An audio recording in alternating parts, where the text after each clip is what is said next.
नमस्कार बालमित्रांनो, तुम्हा सर्वांना परी, चांदोबा यांच्या गोष्टी ऐकायला आवडतात। चांदोबा तर तुमच्या अगदी जवळचा। कवी एकनाथ आव्हाड यांनी लिहिलेली चांदोबाच्या देशात ही इयत्ता दुसरीची कविता आज आपण अभ्यासणार आहोत।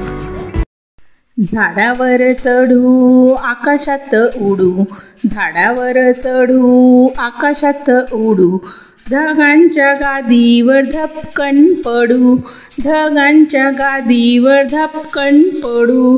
मऊ मऊ ढगांवर घडीभर लोळू, मऊ मऊ ढगांवर घडीभर लोळू, चमचम चांदण्यांशी लपाछपी खेळू, चमचम चांदण्यांशी लपाछपी खेळू, पळणाऱ्या चांदोबाच्या मागे मागे धावू, पळणाऱ्या चांदोबाच्या मागे मागे धावू, चांदण्यांच्या पंक्तीला पोटभर जेवू, चांदण्यांच्या पंक्तीला पोटभर जेवू, चांदोबाशी गोडीनं खूप खूप बोलू, चांदोबाशी गोडीनं खूप खूप बोलू, घरातल्या गमती सांगत चालू, घरातल्या गमती सांगत चालू, चालून चालून दुखतील पाय, चालून चालून दुखतील पाय, चांदोबा बोलेल मला दमलास काय, चांदोबा बोलेल मला दमलास काय,